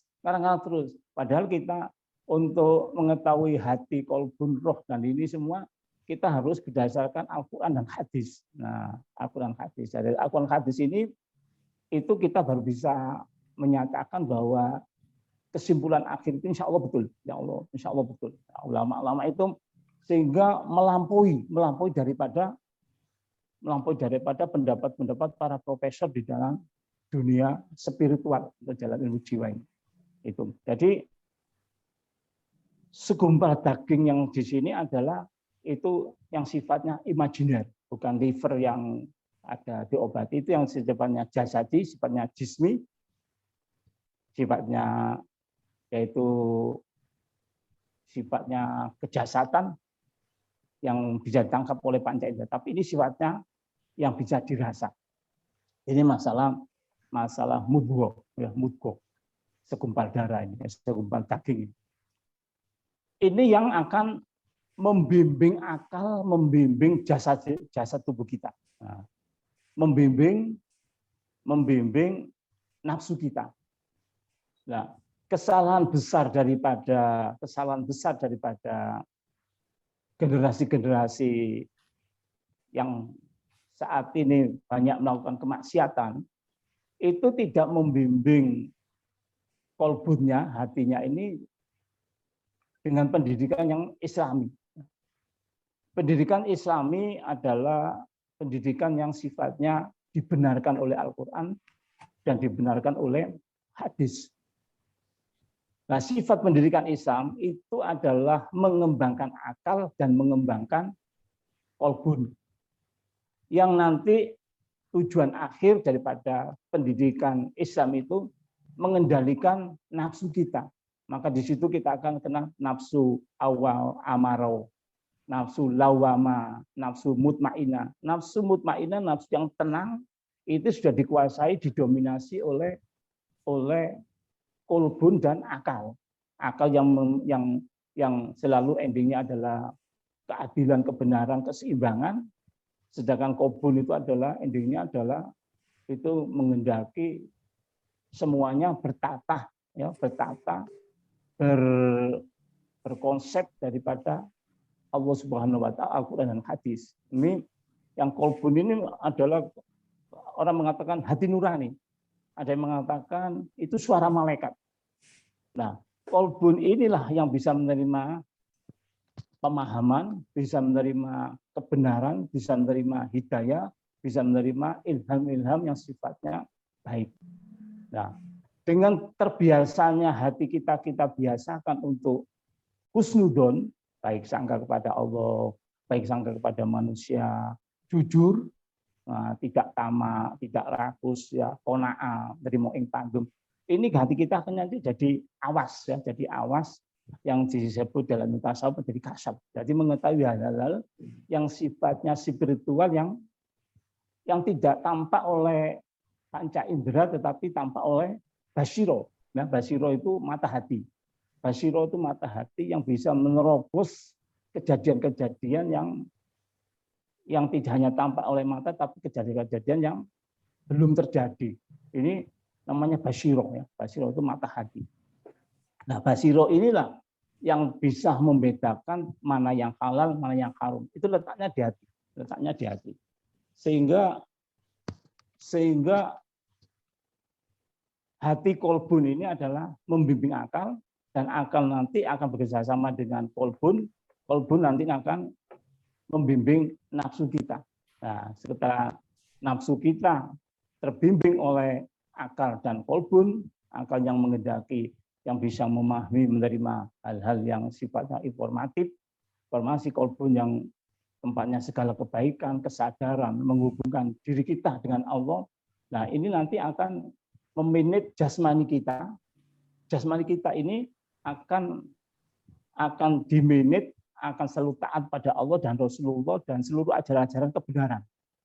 Nah, sehingga nafsu kita tidak liar lagi mengajak kepada yang haram, nafsu kita tidak lagi liar memperturutkan, yaitu libido kita, seksualisasi kita, mulut kita juga tidak liar, pikiran kita juga tidak liar, semuanya terbimbing oleh nafsu yang nanti nafsu ini juga nafsi kolbun ini juga terbimbing kolbun ini. Jadi akal kolbun nafsu semuanya ini akan yang merupakan komponennya ruh inilah yang akan membimbing jasmani kita untuk taat pada Allah Subhanahu wa taala, senang ibadah, rajin beribadah dan nikmat ibadah.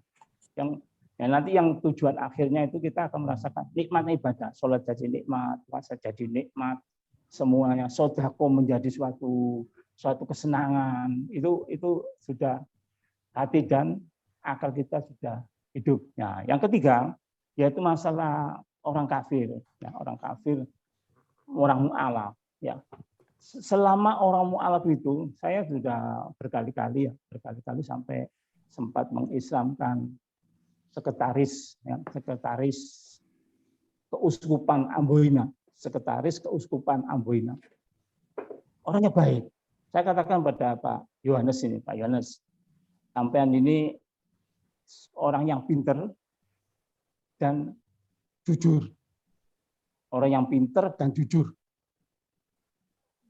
Insya Allah sampean nanti nggak lama akan masuk Islam.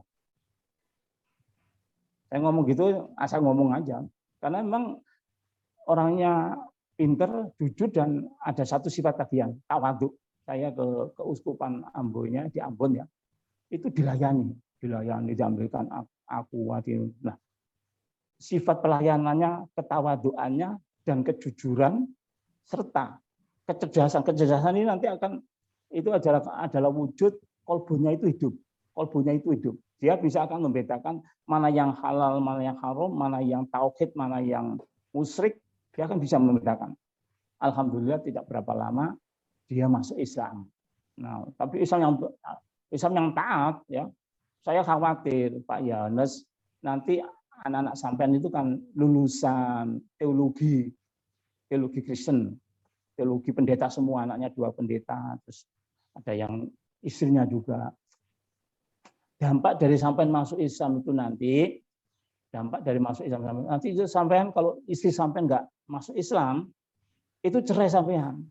Itu adalah talak fasak, namanya talak fasak, ya, cerai yang diputuskan karena perbedaan iman tadi. Oh, nggak apa-apa, Pak. Ternyata Allah Maha Baik, Allah Maha Pemurah. Putra-putranya 2 yang calon pendeta itu alhamdulillah masuk Islam semua, dan istrinya juga masuk Islam dengan tidak banyak pertengkaran. Anaknya yang terakhir yaitu perempuan mahasiswa Unpad Universitas Patimura juga alhamdulillah minta ke saya, Pak Rifai, bisa nggak setiap hari Rebu Pak Rifai ngimami di rumah, sholat besar, dan kita diskusi sampai maghrib. Oh, alhamdulillah. Waktu itu pangkat saya masih kapten, ya. Alhamdulillah itu luar biasa masuk Islam. Tapi dengan syarat tadi cerdas, jujur, dan tawadhu. Itu nanti Allah menggerojok hidayahnya. Tidak hanya itu, karena dia rumah dan juga pestanya itu adalah pemberian gereja, dia dirampas semua. Alhamdulillah saya minta tolong Kadolok, ya, waktu itu ada Kadolok Kolonel Zainuddin, minta tolong karena ada perumahan Dolok yang di Batu Gong itu banyak yang kosong, akhirnya oleh Kadolok diberi rumah, pindah agak jauh dari Ambon. Tidak hanya itu, saya juga minta pada Kadolok untuk dihidupi sementara, ya, terus diberi beras, diberi makan. Kita teman-teman Muslim juga sedikit membantu. Kemudian tidak tahu informasinya dari mana. Kejadian ini diketahui oleh suatu yayasan namanya Hidayatul Mubtadiin, yaitu kelompok dari orang mu'alaf, ya, orang yang baru masuk Islam. Itu dijemput oleh Raja Saudi, ya, Pak akhirnya menjadi Muhammad Yahya ini, ya, Pak Yahya ini akan menjadi Yahya, dijemput oleh Raja Saudi, ya, tentunya dengan bawahnya lah, ya, dengan bawahnya. Di Ambon hanya sayangnya yang dikelilingkan ke negara Timur Tengah itu hanya Pak pendeta ini saja, anak istrinya nggak dikelilingkan. Selama 6 bulan diajak umroh, diajak haji, ya. Itu seperti itu. Jadi gini, hidayah ini mana? Hidayah itu fi'liyatullah. Hidayah itu adalah kerjanya Allah, hak prerogatifnya Allah semata. Kita hanya diberikan oleh Allah ikhtiar. Selama ikhtiar kita itu baik, sesuai dengan syariat Islam, Al-Quran, dan hadis, itu kita dapat pahala. Yang dilakukan Bapak tadi itu betul sudah kita sampaikan dengan sabar, kita doakan. Itu nanti yang memberi hidayah, memberi petunjuk, ma'unah, pertolongan itu Allah semua. Jadi kita kepada orang-orang seperti itu kan bicaranya Allah. Itu kan bicaranya Allah. Fi qulubihim maradun fazadahumullahu marada. Itu kan bicaranya Allah. Nah, kita nggak tahu kan teman orang-orang kafir itu nanti jadi musyrik, jadi mukmin, jadi baik, kita nggak tahu. Tapi kita ikhtiar, kita ajak diskusi. Itu insya Allah banyak yang mau. Saya waktu itu ada lagi yang satu keluarga orang Cina, ya orang Cina itu saya nggak maksud berdakwah, hanya dia mau dibunuh waktu itu kerusuhan Ambon mau dibunuh, saya hanya menolong saja. 5 orang ini saya selamatkan masuk mobil saya, kemudian tidak ada nasihat, tidak ada Anda masuk Islam. Ternyata 5 orang satu keluarga ini masuk Islam semuanya. Tidak ada saya dakwahi, hanya saya tolong waktu itu di daerah Waihawong ya. Waihawong mau dibunuh teman-teman kita yang nyebut dirinya acang dan sebagainya itu. Saya selamatkan, Ya, pertolongan Allah. Sudah 3 hari tidak bisa kuat, ya baca makan. Itu kita masukkan mobil, saya titipkan kepada keluarga Kristen, yaitu toko buku Dian Pertiwi. Saya tidak ada dakwah sama sekali, tidak ajang-ajang. Tapi dia akhirnya masuk Islam. Nah ini katanya mengatakan masih ada orang Islam yang tidak jahat. Nah, artinya begitu. Dan orang ini mengetahui bahwa kerusuhan di Ambon itu dimulai oleh orang-orang Nasrani, Dia tahu persis. Nah, tapi dari situ kita hanya ikhtiar saja supaya orang-orang kita, teman-teman kita, saudara-saudara kita yang belum bisa menikmati indahnya Islam ini, kita doakan saja. Ya, kita akan diskusi sebisa-bisanya.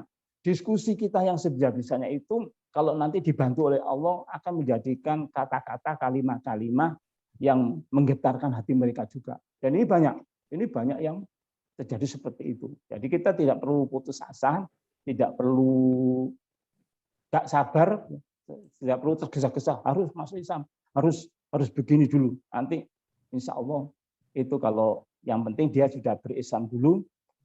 Kalau dia kembali lagi pada agamanya semula ya nggak apa-apa, hanya seperti itu. Hidup kita kan pilihan. Itu saja barangkali yang bisa saya sampaikan. Terima kasih Ustaz. Terima kasih. Ya. Assalamualaikum. Apakah masih ada waktu, Pak Luki? Oh, masih ada. Masih ada waktu, monggo. Matur nuwun. Mohon izin ya Pak Luki bertanya kepada Pak Ustadz. Ya. Assalamualaikum warahmatullahi wabarakatuh, Pak Ustadz. Waalaikumsalam warahmatullahi wabarakatuh. Jazakallah khair semuanya pencerahannya. Mohon maaf Bu Umi, mohon singkat ya karena kita sudah lewat waktunya 15 menit. Mungkin dipersingkat ya, makasih. Begini, kalau saya melihat masalah hati itu dan penyakitnya atau yang bisa mengganggu itu tentunya tidak terlepas dari bujukan setan gitu ya. Menurut saya itu ada peran setan juga di situ gitu. Nah, sebenarnya tentang setan ini Allah sendiri sudah berfirman bahwa kamu harus memohon perlindungan kepada saya, kepada Allah gitu ya. Jadi memang akhirnya saya berkesimpulan bahwa masalah hati ini adalah ya sebagian besar harus memohon kepada Allah untuk selalu dijaga gitu. Nah, oleh karena itu saya setuju dengan Pak Ustadz Rifai tadi itu bahwa itu peran hidayah juga sangat besar di situ supaya hati kita selalu. Nah, tentunya sebagai manusia memang tidak selalu menjadi subjek kesalahan. Pertanyaan saya itu seperti ini, Ustadz Rifai. Kan ya tadi itu seperti Pak Lugi bilang juga kadang-kadang iman kita turun pada waktu itu kita tidak sengaja berbuat dosa atau apa, tapi kemudian ingat lagi, istighfar lagi, kemudian berbuat salah lagi, istighfar lagi. Nah ini menurut Pak Ustadz bagaimana? Yang pertama itu, kemudian yang kedua itu adalah cara bagaimana kita menjaga hati itu ya apakah memang benar-benar harus memohon hidayah begitu? Mungkin itu ya pertanyaan saya itu. Jadi mohon supaya hati kita itu dijaga begitu, Pak Ustadz. Matur nuwun. Assalamualaikum warahmatullahi wabarakatuh. Waalaikumsalam warahmatullahi wabarakatuh. Betul, Mbak Umi, ya betul. Yang pertama memang kita minta pada Allah, ya minta pada Allah, ya Allah, lawan kami itu tidak seimbang, ya Allah. Lawan kita itu tidak seimbang, lawan kita itu setan. Yang mana setan lihat kita, kita tidak lihat setan. Terus kita ini kebutuhan kita itu banyak, ya diri kita, ya anak kita, ya semuanya itu butuh kita. Ini berat semuanya. Itu kita minta pada Allah. Maka di situ ada ajaran ta'awudz itu ya. A'udzubillahi minasyaitonir rajim, ya Allah. Saya berlindung kepada Allah dari godaan setan yang terkutuk. Itu kita minta perlindungan pada Allah. Jangan terlalu pede bisa menghadapi setan, nggak bisa. Saya sering kali misalnya mengeluh ya dalam hati pada Allah, ya Allah, lawan kami nggak mampu, ya Allah. Kalau dengan setan, kalau tidak engkau tolong. Itu selalu membisikkan, setan itu membisikkan hal-hal yang luar biasa. Kalau dalam ilmu tasawuf ya, dalam kitab Al-Hikam itu ada syaratnya, namanya kitab Iqodul Himam. Itu manusia, itu ada seorang ahli ibadah ya, ada seorang ahli ibadah 40 tahun ibadah. 40 tahun ibadah seorang Bani Israel ya, seorang Bani Israel 40 tahun ibadah minta pada Allah supaya diberikan karomah. Diberikan pada dirinya supaya menjadi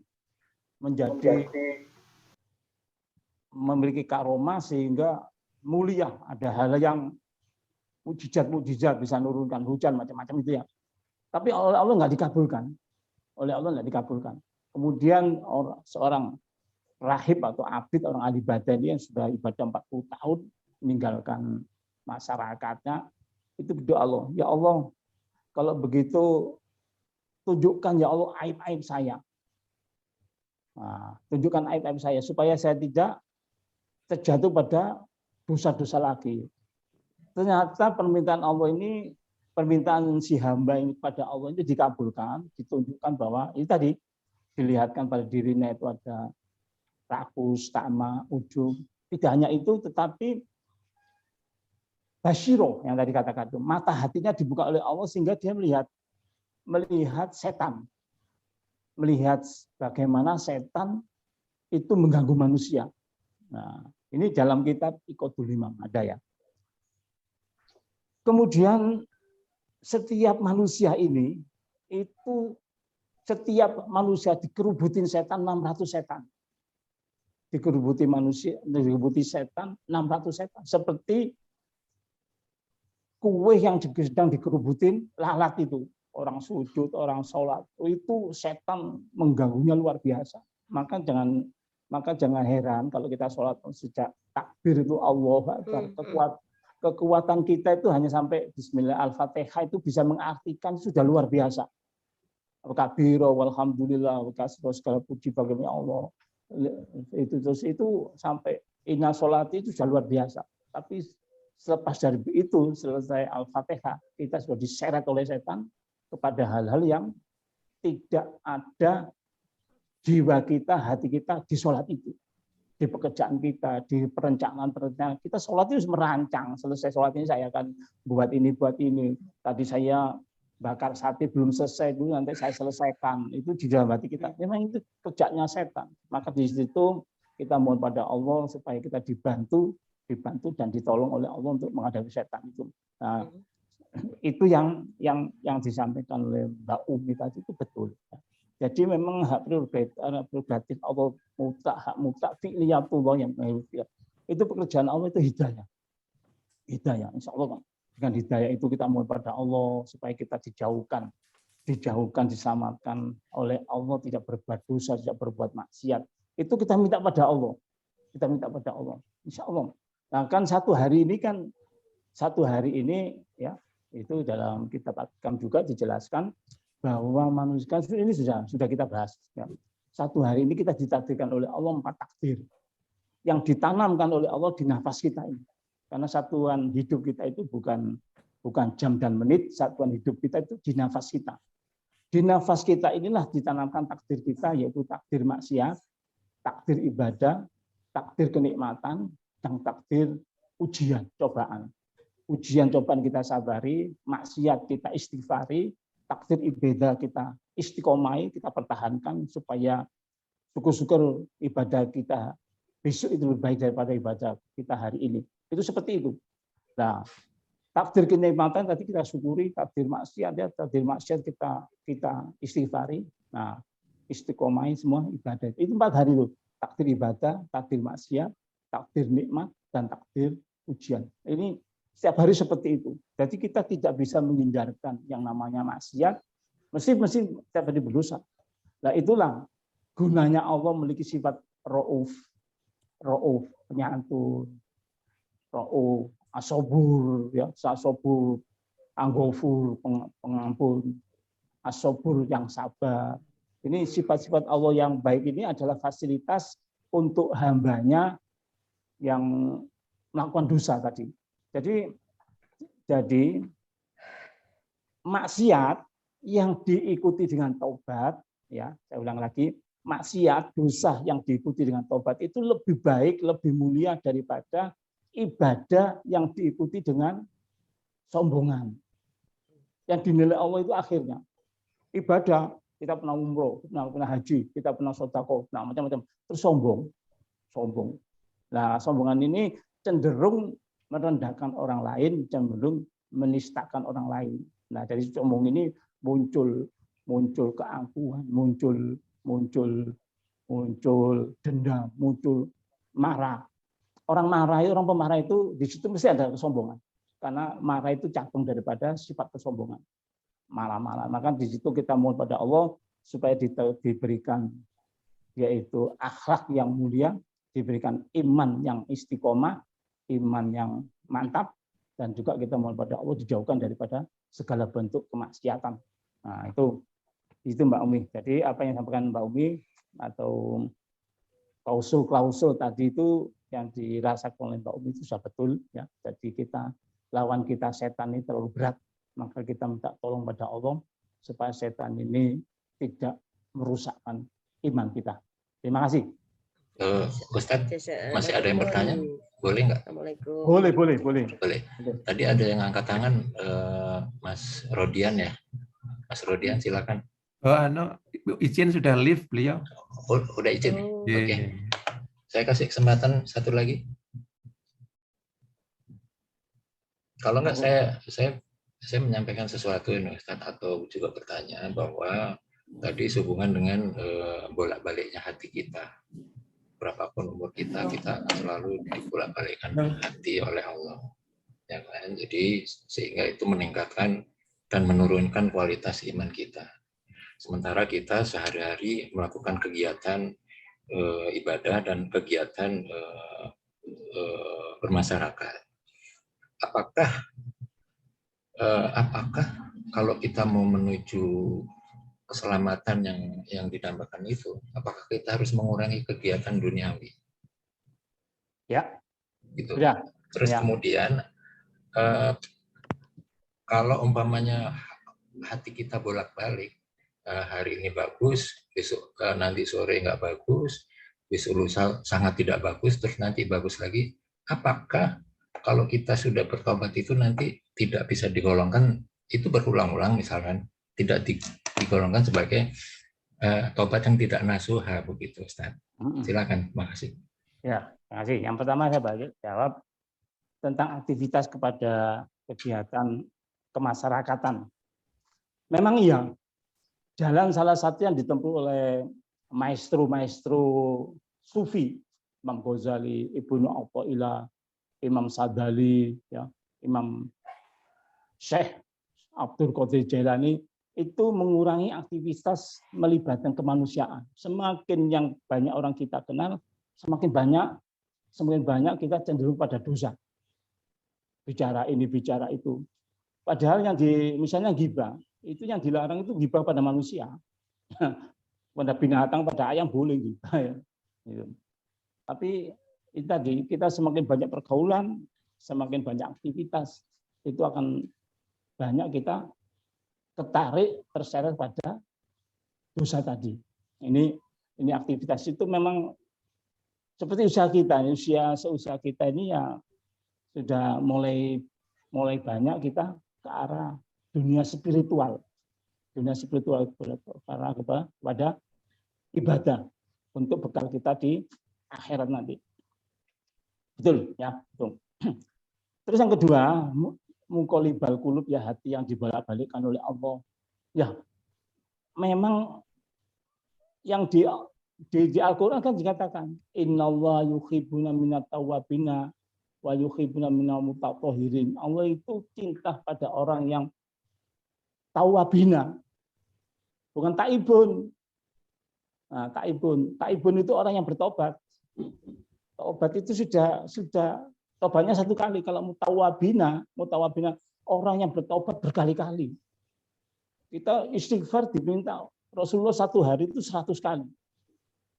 Istighfar itu bagus, sewenang Allah senang. Kita banyak istighfar, ya Allah salah lagi, ya Allah kembali saya itu sebetulnya nggak mau lagi kalau sudah pengajian nggak ikut bahwa ghibah itu berbahaya. Ghibah lagi, rasani orang lagi, istighfar lagi, astagfirullahaladzim. Ya, itu bagus, nggak bagus. Jadi setiap perbuatan jelek itu jika ikuti dengan perbuatan baik, nah kemudian juga kita istighfar, itu nggak apa-apa. Kualitas iman itu memang seperti itu.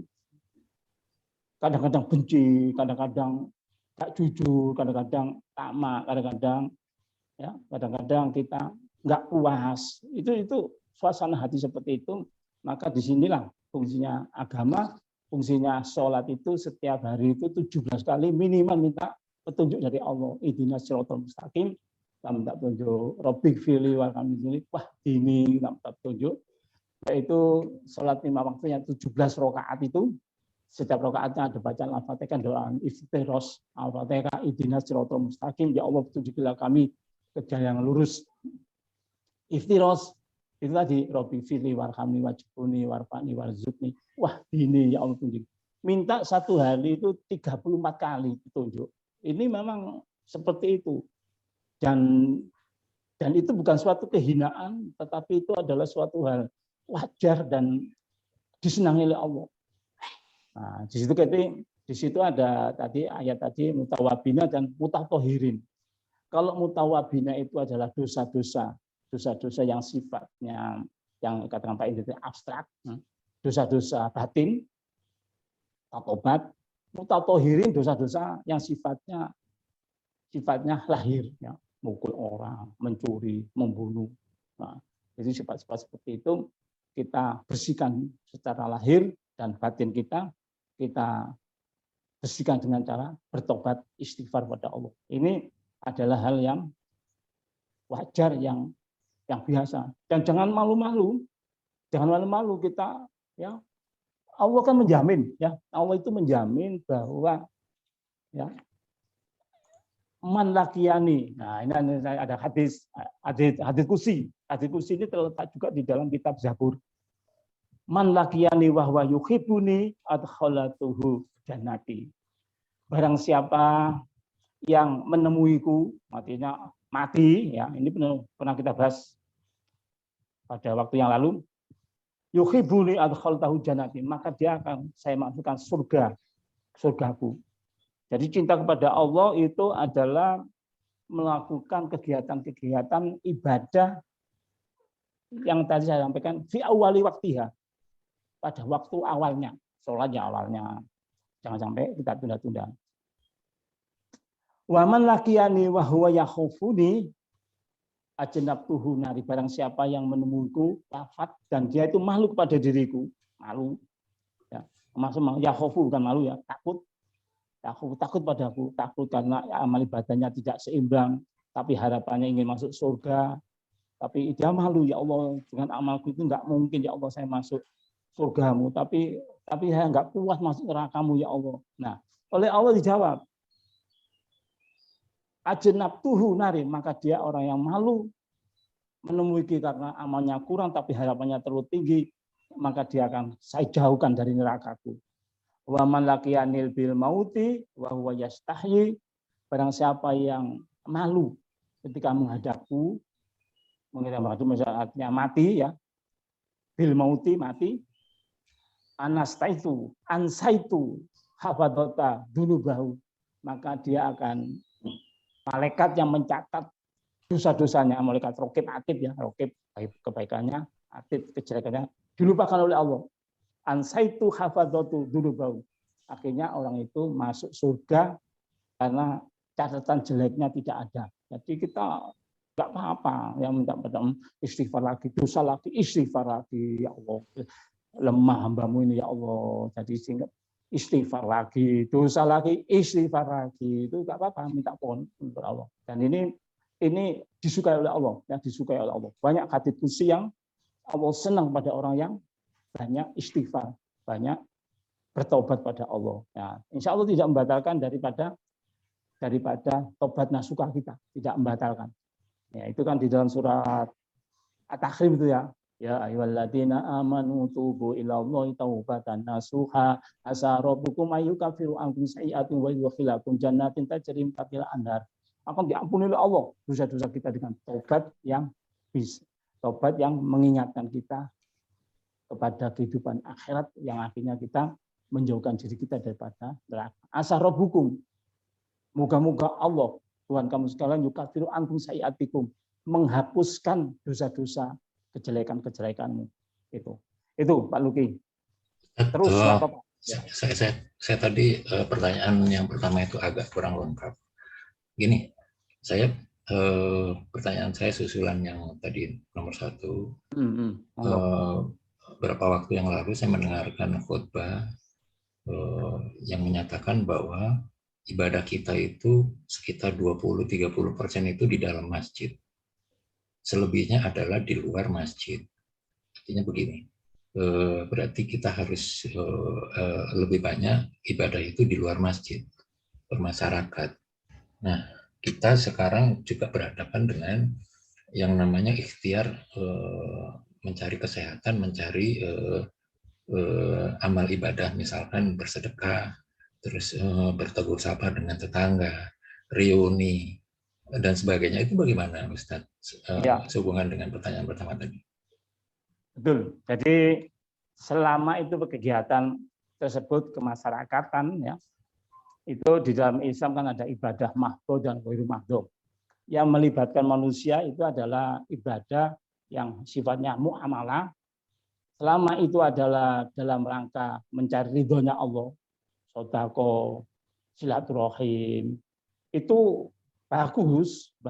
Yang kita khawatirkan dengan terlibatnya kita dengan kehidupan masyarakat itu, teman-teman yang kita ajak berteman, bergaul itu banyak yang di luar koridor ajaran Islam. Tapi kalau kita mau menampakkan diri dengan identitas yang asli, saya itu seperti ini. Nggak mau ke karaoke, nggak mau golepan. Misalnya di golep itu berkali-kali saya diundang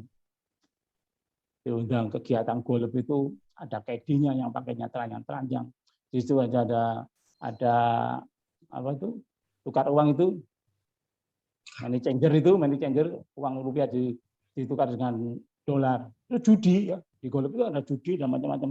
Nah, seperti itu ya kita hindari, kita tunjukkan identitas kita tidak akan dilibatkan. Nah itu. Jadi seperti itu nggak apa-apa bergaul dengan banyak selama kita bisa mengantisipasi nggak terlibat dosa. Nah, tapi kita sabar ya, kita sampaikan kalau ada teman kita yang mengajak seperti itu ke karaoke, ke bar ya. Nah, kita nggak khawatir yang semula masuk bar, terus dari ngebir terus lama-lama ngebor. Ini nggak bagus ini. Ini yang harus kita hindari. Selama kita bisa mengantisipasi tidak berbuat dosa, bergaul dengan masyarakat banyak, itu boleh. Dan memang kalau 20% terlalu banyak ya. Kalau di masjid 20% terlalu banyak. Paling 10-5% itu di masjid itu. Iya, ya, betul. Yang 95% memang masyarakat mencari nafkah, bergaul, mengantar anak, mengantar ini semuanya. Kita di masyarakat. Selama kita bisa mengantisipasi daripada perbuatan dosa, insya Allah hidup kita tadi barokah, yaitu ziyadatul fil khair. Barokah itu bertambah-tambah dari kebaikan-kebaikan. Terima kasih Pak Lugi. Amin, terima kasih. Saya kira kita cukupkan waktunya karena kita sudah melampaui waktu yang panjang. Sebelum mengakhiri pengajian hari ini, saya sampaikan bahwa besok minggu depan itu adalah giliran Ustadz Muhammad Yahya, PhD, dosen dari Universitas Sunan Mali Ibrahim dari Malang. Temanya kita belum dapat informasi. Terus untuk mengakhiri acara ini, saya minta Ustadz penonton kita untuk berdoa sebagai penutup. Terima kasih. Silakan Ustadz. Kita tutup dengan doa. Semoga apa yang kita bicarakan tadi yang sudah kita pahami, kita bisa melaksanakan apa yang kita pahami, dan kita mohon pada Allah semoga diberikan keselamatan lahir dan batin. Yang selanjutnya kita berharap pada Allah kita bisa husnul khotimah. A'udzubillahi minasyaitonirrajim. Bismillahirrahmanirrahim. Allahumma shalli ala sayyidina Muhammad wa ala ali sayyidina Muhammad wa sallim radhiyallahu ta'ala an kulli sahabati Rasulillah ajma'in. Amin. Puja dan puji syukur kami panjatkan kehadirat-Mu ya Allah atas limpah rahmat dan karunia-Mu selama ini, sehingga pada pagi hari ini kami Engkau berikan kesempatan untuk meningkatkan ilmu, amal, dan iman. Semoga atas ini ya Allah terima kasih. Amin. Amin. Taqabbal minna innaka antas samiul alim wa tub alaina innaka tawwabur rahim.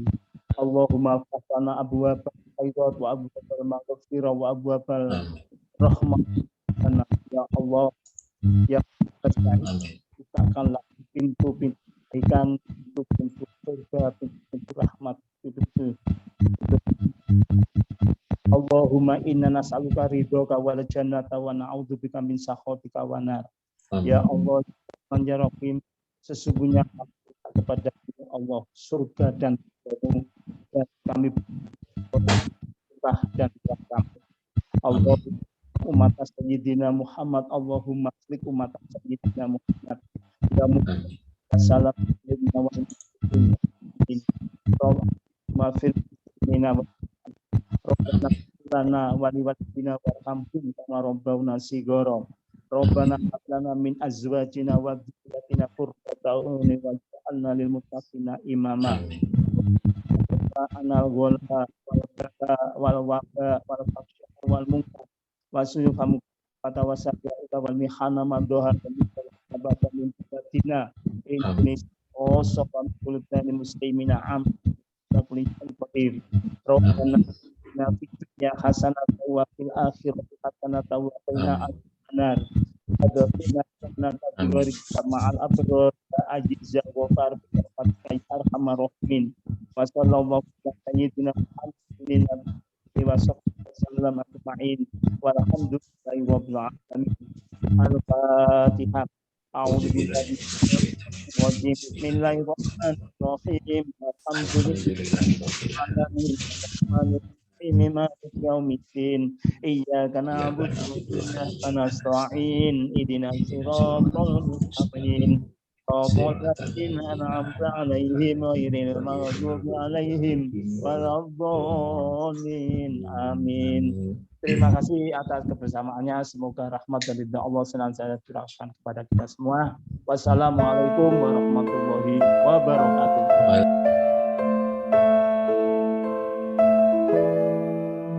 Allahumma rahamna bil Qur'an waj'alhu lana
واجعله لنا إماما